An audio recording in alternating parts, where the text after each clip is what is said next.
কাউকে সরাসরি জড়িত বলা যাচ্ছে না, কারণ এখন পর্যন্ত ওরকম কোনো প্রমাণ আসেনি। তবে আমাদের অ্যানালাইসিস যা বলে, আমাদের গবেষণা যা বলে সেটা হচ্ছে যে এখানে অন্য একটা অস্পষ্ট ব্যক্তি আছে, সেটার নাম সরকার জানে বাট আমাদেরকে জানানো হচ্ছে না, এতটুকু আমরা জানি।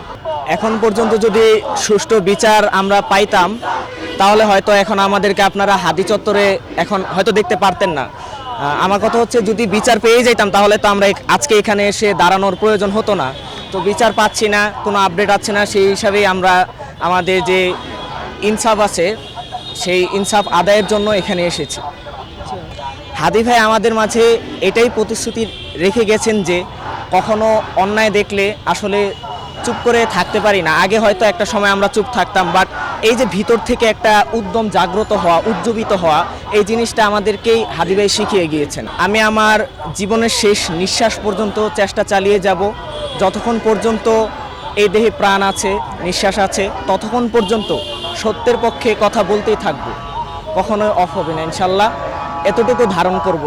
দেখেন আমি তো এখনও ছোট মানুষ, তারপরও যেহেতু তরুণ প্রজন্মে ঢুকে পড়েছি, তো যারা আমার বড় ভাই আছে তাদের প্রতি আমার রিকোয়েস্ট, যারা আমার ছোট ভাই আছে তাদের প্রতি আমার পরামর্শ থাকবে যে যারা আমার বড় আছে তাদের প্রতি আমার রিকোয়েস্ট, আর যারা আমার ছোট আছে সেই ভাইদের প্রতি পরামর্শ থাকবে যে আমরা সব সময় অন্যায়ের বিরুদ্ধে লড়ে যাব। যখন যেখানে যত ছোট অন্যায় হোক আমরা সব সময় সেটার প্রতিবাদ করে যাব এবং কোনো সময় অন্যায়কে প্রশ্রয় দিব না। অন্যায় যত প্রশ্রয় দেই ততই কিন্তু বড় হয়ে যায়। তাই ছোট ছোট অন্যায় হলো আমরা সব সময় অন্যায়ের বিরুদ্ধে গর্জে উঠব, এটাই আমার প্রত্যাশা তরুণদের কাছে। হাদি ভাই চেয়েছিলেন এমন একটা দেশ যেখানে ইনসাফ থাকবে, ন্যায় থাকবে, সকলের স্বাধীনতা ও সার্বভৌমত্ব থাকবে। এই চারটি জিনিস তিনি মূলত প্রতিষ্ঠা করতে চেয়েছিলেন এই বাংলায়।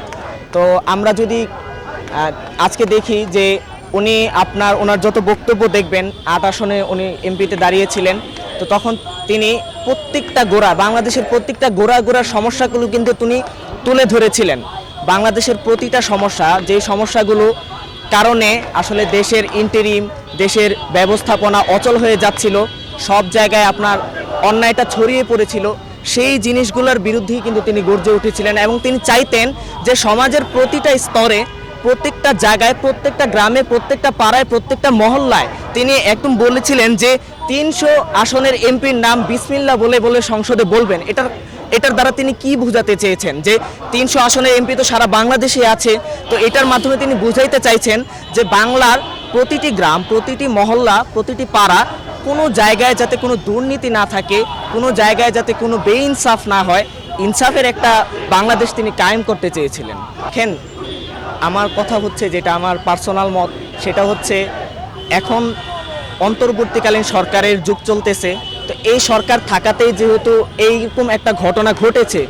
আর আপনারা সকলেই জানেন গত ৫ আগস্ট ২৪শে জুলাই আন্দোলনের পর ছাত্ররাই কিন্তু এই অন্তর্বর্তীকালীন সরকার গঠন করিয়েছে এবং তারা বসিয়েছে।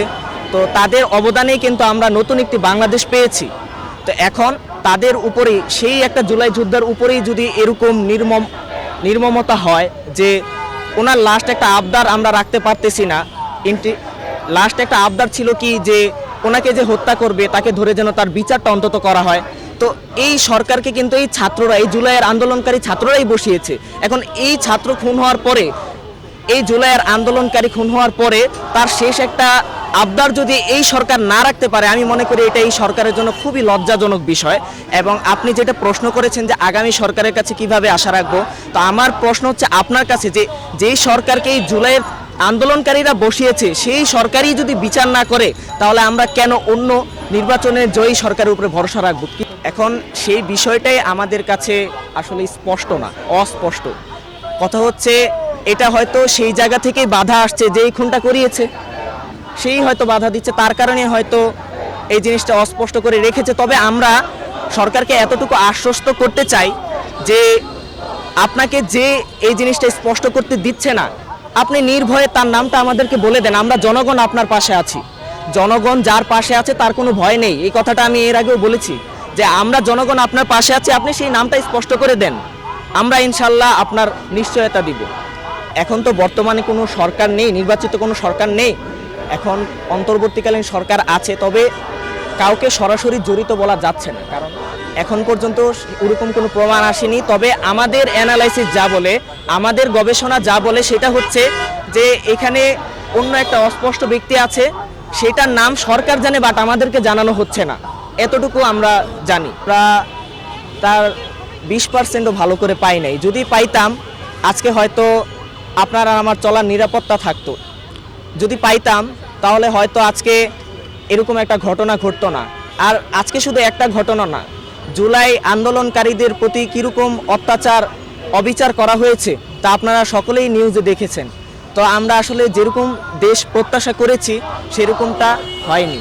অন্ধ পৃথিবী, মিথ্যা পদবী, মানবতা চেতা জিন্দা লাশ, বদ্ধ চেতনা বন্দি সকলে যাতনা বদলে শান্তি চাষ। যদি চাস তবে শোধ দিতে হবে লাখো শহীদের রক্ত ঋণ, কালো হাতগুলো ভেঙে দিতে হবে তবেই তো আসবে নতুন দিন। যদি তোরা এক চাকরি পেয়ে মাতিস বিজয় উল্লাসে, তবে তো তোদের গিলেই খাবে দানবের মতো রাক্ষসে। নয় মাথা নত যত আছে ক্ষত জেরে ফেলে দিয়ে উঠ জেগে, খাবো না ঘুষ দেব না ঘুষ, স্লোগানে স্লোগানে বল রেগে।